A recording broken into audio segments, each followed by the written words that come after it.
Continuing my Obi-Wan Kenobi series character breakdown, today I want to break down one of the series' main antagonists, Reva.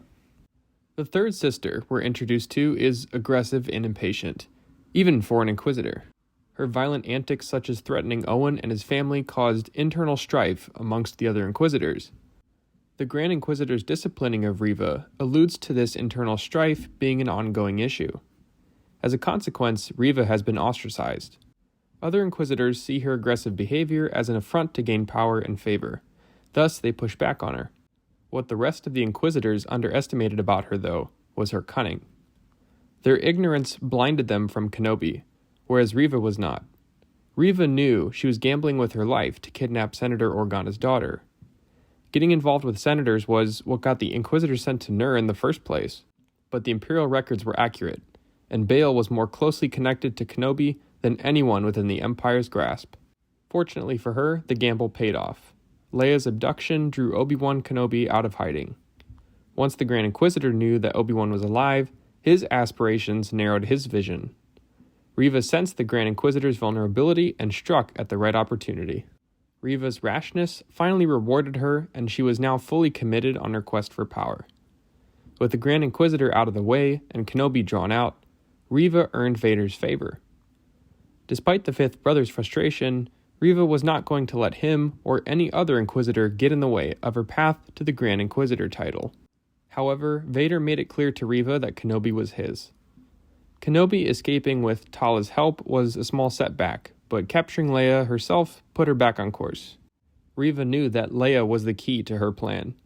Kenobi would have no choice but to come after her, and she knew that failure would be a death sentence. To protect herself and provide Vader assurance that Kenobi could be found no matter where he went, she implanted Lola with a tracker.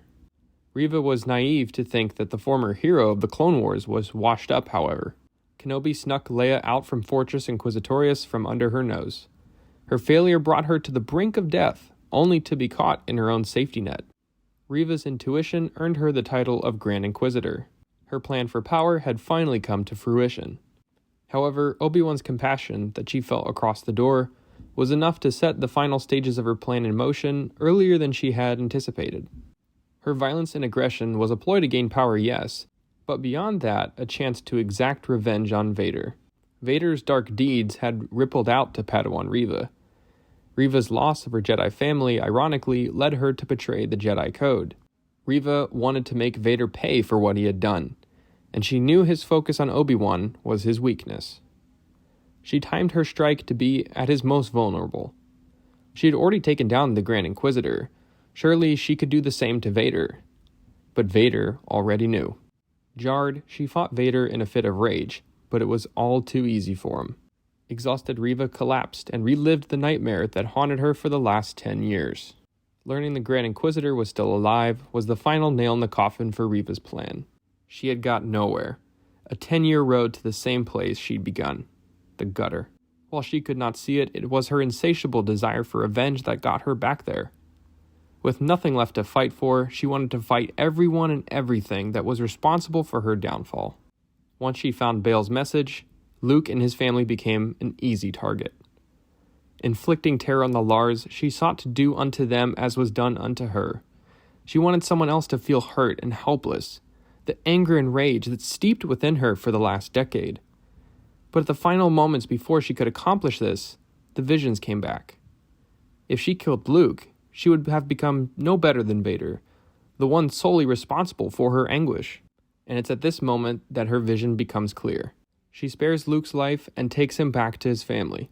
While she knew this wouldn't absolve her of all the despicable things that she's done in the last 10 years, it was the first thing she could do to set her back on the right path. Obi-Wan empathized with her pain in that moment, and for the first time, she felt understood. She had not become Anakin. She had not become the nightmare that she had fought to destroy. She had chosen to do the right thing. Letting go of her desire for revenge, she was finally free, just like Obi-Wan was too. Reva's story is interesting. It's almost like a dark side parallel of Obi-Wan's story in this series. They both sought relief from a decade imprisoned by agony and guilt. And though they had taken different paths, they arrive at the same destination. Only by letting go were they able to free themselves of their shackles. So that's going to do it here for today's video, guys. Hopefully you've liked the video. If you did, please leave a like and comment, as it helps this channel out tremendously.